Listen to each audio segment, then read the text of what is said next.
الحمد للہ کفا وسلام علی عبادہ الذین اصطفیٰ اما بعد قال اللہ تبارک وتعالی فی کلامہ المجید والفرقان الحمید بعد اعوذ باللہ من الشیطان الرجیم بسم اللہ الرحمن الرحیم والفجر ولیال عشر والشفع والوتر واللیل اذا یسر هل فی ذلک قسم لذی حجر سبحان ربک رب العزة عما یصفون وسلام علی المرسلین والحمد للہ رب العالمین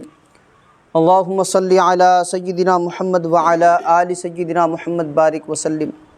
اللہم صلی علی سیدنا محمد وعلی آل سیدنا محمد بارک وسلم اللہم صلی علی سیدنا محمد وعلی آل سیدنا محمد بارک وسلم۔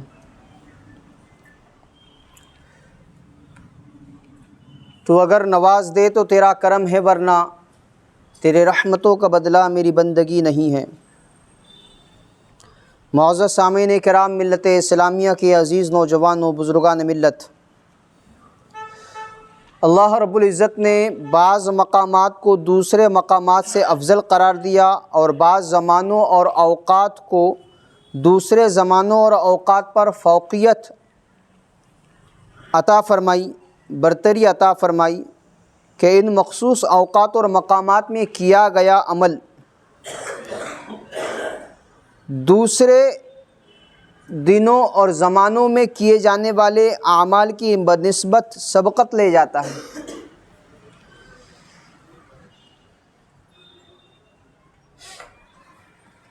اسی کو حضرت مولانا ذوالفقار صاحب فلاحی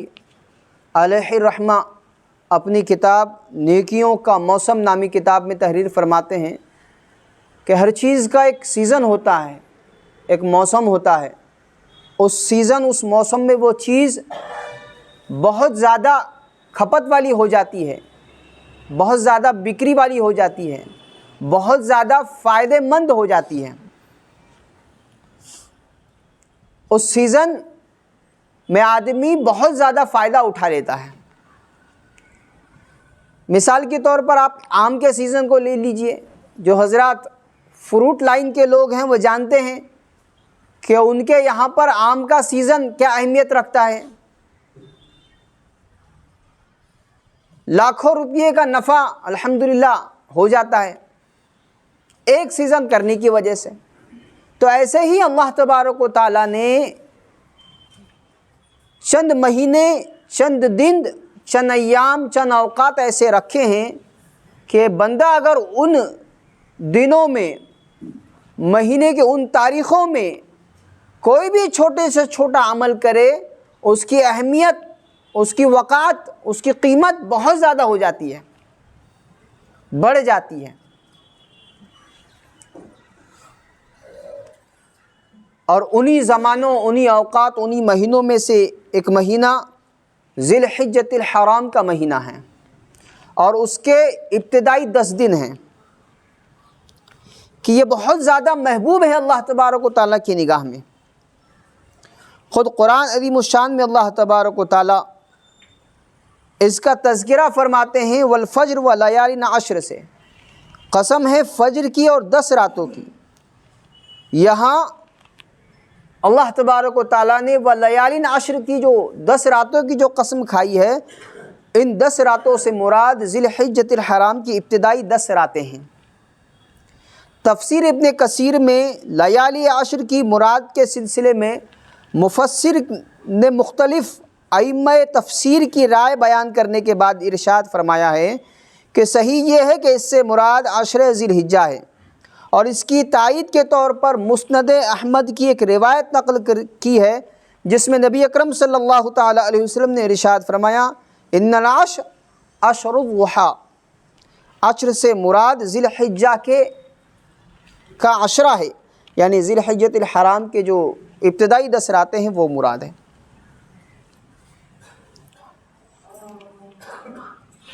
پھر اس میں مختلف اقوال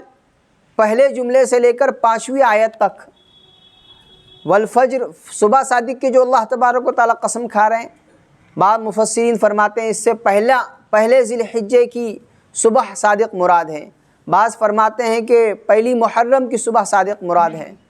بعض فرماتے ہیں کہ 10 ذی الحجہ کی جو 10ویں تاریخ ہے اس کی صبح صادق مراد ہے۔ تو یہ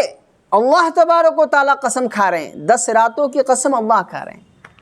ہمارے یہاں اگر کسی کو کسی چیز کے لیے مطمئن کرنا ہے، اس کو اطمینان دلانا ہے کہ بھائی میں بات سچ کہہ رہا ہوں، میرے بات میں سچائی ہے، تو آدمی کیا کرتا ہے؟ ایسی قسم کو اٹھاتا ہے، ایسی قسم کو کھاتا ہے کہ جس سے سامنے والے کو یقین آ جائے۔ اور شریعت نے جیسے ہم کو کہا کہ اگر کسی معاملے میں تمہیں قسم کھانے کی نوبت آئے تو اللہ کی قسم کھاؤ کہ اللہ تبارک و تعالیٰ کے ذات اقدس سے بڑی ذات کوئی ہو ہی نہیں سکتی، تو اس کی قسم، اللہ کی قسم میں سچ کہہ رہا ہوں۔ تو اہمیت اور عظمت کے لیے، وقعت اور قیمت کے لیے قسم کھائی جاتی ہے۔ اللہ تبارک و تعالیٰ جب 10 راتوں کی قسم کھا رہے تو آپ اندازہ لگائیے یہ 10 راتیں کتنی انمول ہوگی، کتنی زیادہ قیمتی ہوگی، کتنی زیادہ اہمیت کی حامل ہوگی۔ الحج اشہر معلومات، ایک جگہ اللہ تبارک و تعالیٰ قرآن عظیم الشان میں ارشاد فرما رہے کہ حج کے مہینے معلوم اور متعین ہیں، دنوں کے اعتبار سے بھی، وقت کے اعتبار سے بھی۔ تو یہ جو دن ہیں جو مخصوص ہے حج کے لیے، وہ 10 ذی الحجہ یعنی 10 ذی الحجہ کے یہ دن ہیں۔ 5 ذی الحجہ سے 10 ذی الحجہ تک ارکان حج ادا ہوتے ہیں۔ حج جیسا فریضہ اور مقدس فریضہ کہ جو پورے سال میں ایک مرتبہ ہوتا ہے، اس کو بھی اللہ تبارک و تعالیٰ نے انہی دنوں میں رکھا ہے۔ اور زیادہ آپ اہمیت معلوم کر سکتے ہیں، اللہ چاہتے تو کوئی اور مہینے میں، کوئی اور دنوں میں بھی حج رکھ سکتے تھے، لیکن ذی الحجہ میں حج اور اس کے ابتدائی دنوں میں حج اس کی اہمیت کو، عظمت کو درشاتا ہے کہ کتنے زیادہ اہم ہیں یہ دن، کتنے زیادہ عظمت والے ہیں یہ دن۔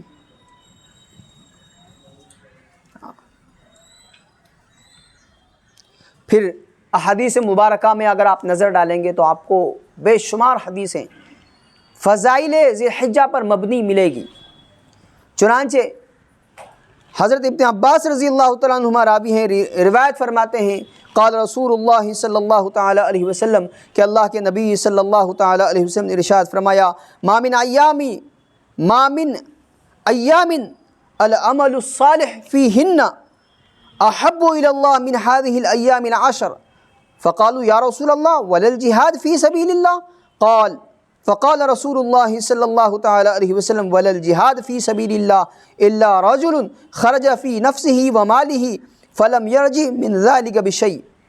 ترمذی شریف کی روایت ہے، حضرت عبداللہ بن عباس رضی اللہ تعالیٰ عنہما راوی ہیں، روایت فرماتے ہیں کہ رسول اللہ صلی اللہ تعالیٰ علیہ وسلم نے ارشاد فرمایا ذی الحجہ کی 10 دنوں کے مقابلے میں دوسرے ایام ایسے نہیں جن میں نیک اعمال اللہ کو ان دنوں سے زیادہ محبوب ہوں۔ لوگوں نے عرض کیا یا رسول اللہ کیا جہاد بھی، اللہ کی راہ میں جہاد کرنا بھی نہیں؟ آپ صلی اللہ تعالیٰ علیہ وسلم نے ارشاد فرمایا ہاں، اللہ کے راستے میں جہاد کرنا بھی، سوائے اس مجاہد کے جو اپنی جان اور مال دونوں کو لے کر اللہ کی راہ میں نکلا، پھر کسی چیز کے ساتھ بھی واپس نہیں آیا، شہید ہو گیا۔ اللہ کے راستے میں شہید ہو جانے کے علاوہ دنیا بھر کے تمام اعمال دوسرے دنوں کے مقابلے میں ان دنوں میں، ذی الحجہ کے ان 10 دنوں میں اللہ تبارک و تعالیٰ کو سب سے زیادہ محبوب ہو جاتے ہیں۔ ترمذی شریف کی روایت ہے۔ یوں تو بہت ساری چیزیں ہیں جو آدمی کھاتا ہے، استعمال کرتا ہے، لیکن چند مخصوص چیزیں ہوتی ہیں جو اس کی پسندیدہ ہوتی ہیں، جو اس کو اچھی لگتی ہے۔ تو ہماری جب چیزوں میں بھی کچھ چیزیں ہماری اپنی پسندیدہ ہیں، ایسے ہی اللہ تبارک و تعالیٰ کے یہاں پر بھی چند دن، چند ایام ایسے پسندیدہ اور محبوب ہے کہ اگر ان میں کوئی عمل کیا جائے تو اللہ تبارک و تعالیٰ کو زیادہ پسند آتا ہے۔ ہاں، تو اس سے بھی آپ اہمیت کا اندازہ لگا سکتے ہیں۔ 10 ذی الحجہ کے ان 10 دنوں میں کی عظمت اور اس کی وقعت کا آپ اندازہ لگا سکتے ہیں کہ کتنا زیادہ اس میں ہم کو عبادتوں کے ساتھ ان دنوں کو گزارنا چاہیے کہ اللہ تبارک و تعالیٰ کی نگاہ میں یہ دن محبوب ہیں، ان میں کیے جانے والے نیک اعمال محبوب ہیں۔ حضرت عبداللہ ابن عباس رضی اللہ تعالیٰ عنہما کی روایت ہے کہ رسول اللہ صلی اللہ تعالیٰ علیہ وسلم نے ارشاد فرمایا کہ ذی الحجہ کے 10 دنوں کے مقابلے میں دوسرے ایام ایسے نہیں جن میں نیک اعمال کو ان دنوں سے زیادہ محبوب ہوں۔ لوگوں نے عرض کیا کیا جہاد بھی نہیں؟ تو اللہ کے نبی صلی اللہ تعالیٰ علیہ وسلم نے ارشاد فرمایا کہ سوائے اس مجاہد کے جو اپنے جان اور مال کو لے کر نکلا ہو اور پھر کسی کے بھی ساتھ واپس نہ آیا ہو۔ سنن دارمی کی روایت ہے، حضرت ابن عباس رضی اللہ تعالیٰ عنہ ہی راوی ہیں، روایت فرماتے ہیں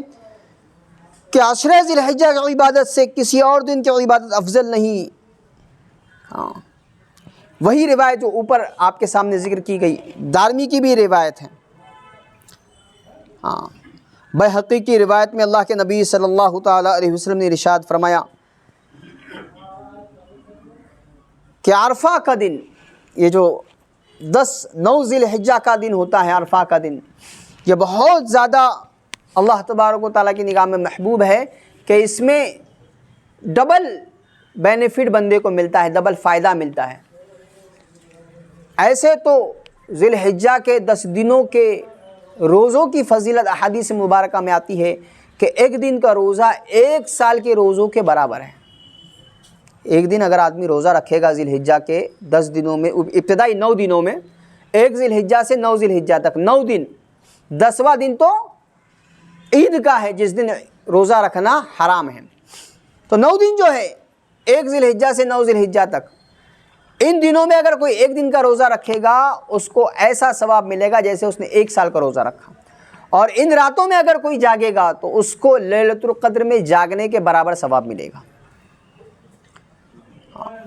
یہ دنوں کی فضیلت ہے۔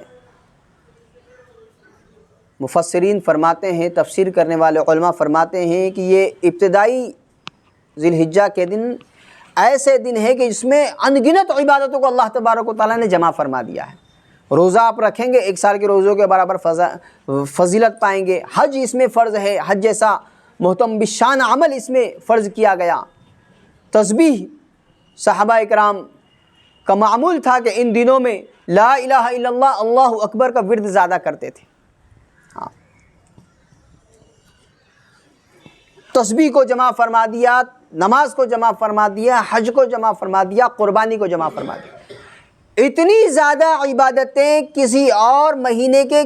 کسی اور دنوں میں جمع ہوتی بھی نہیں ملتی ہے کہ اتنی زیادہ عبادتیں ایک ساتھ جمع کی گئی ہوں۔ تو اس لیے ہمیں قدر کرنی چاہیے ان دنوں کی۔ اب قدر کی 2 صورتیں اور شکلیں ہیں۔ پہلی صورت اور شکل یہ ہے کہ ہم اپنے آپ کو ان دنوں میں زیادہ سے زیادہ عبادت میں لگائیں، اللہ کی مرضیات والے کاموں میں لگائیں، اللہ کو خوش کرنے والے کاموں میں لگائیں، کہ اللہ خوش ہوتے ہیں کسی بھی عمل سے، کسی بھی نیک عمل سے ان دنوں میں اللہ تبارک و تعالیٰ زیادہ خوش ہوتے ہیں۔ تو اللہ کو خوش کرنے والے اعمال میں اپنے آپ کو لگانے کی کوشش کریں۔ اور دوسری شکل اور صورت کہ بندہ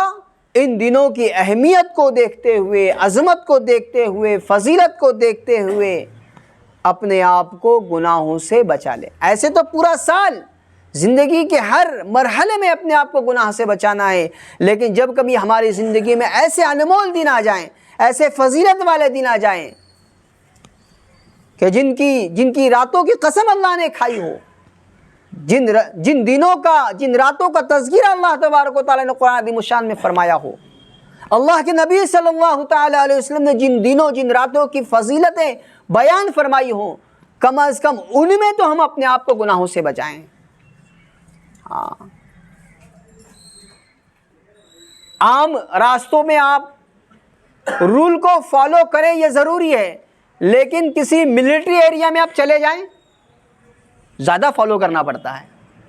عام راستوں کے مقابلے میں ملٹری ایریا میں زیادہ فالو کرنا پڑتا ہے۔ عام جگہوں پر بھی ہیلمٹ ضروری ہے، لیکن وہاں اگر آپ بغیر ہیلمٹ کے جائیں گے آپ کو جانے نہیں دے گا، فوجی آپ کو جانے نہیں دے گا، آپ جا ہی نہیں سکتے۔ تو جیسے عام حالتوں میں بھی جگہوں کی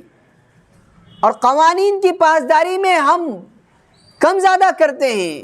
کہ ٹھیک ہے عام راستوں پر ہیلمٹ نہیں لگا رہے لیکن وہاں لگا کر جاتے ہیں کیونکہ جانے نہیں دیا جائے گا، تو کم از کم ان دنوں کی ہم عظمت کو اور اہمیت کو سمجھیں کہ ان میں ہم گناہ نہ کریں، ان میں ہم گناہ نہ کریں، اپنے آپ کو گناہوں سے بچائیں، نیکوکاروں کی زندگی گزارنے کی خصوصاً ان دنوں میں کوشش کریں، اور دعا بھی کرتے رہیں، دعا کے ذریعے، تسبیح کے ذریعے، اللہ کی رضا والے کاموں کے ذریعے، اللہ کی خوشنودی والے اعمال کے ذریعے خصوصاً ان دنوں کو اپنے سجانے کی ہم کوشش کریں۔ اللہ تبارک و تعالیٰ مجھے بھی، آپ کو بھی، ساری امت اسلامیہ کو عمل کی توفیق عطا فرمائے۔ انشاءاللہ آئندہ جمعہ عرفے کی فضیلت اور قربانی کی فضیلت اور بھی چند چیزیں گوش گزار کرنے کی کوشش ہوگی۔ اللہ عمل کی توفیق عطا فرمائے۔ وآخر دعوانا ان الحمدللہ رب العالمین والصلاة والسلام علی سید الانبیاء والمرسلین صلی اللہ تعالی علیہ وسلم۔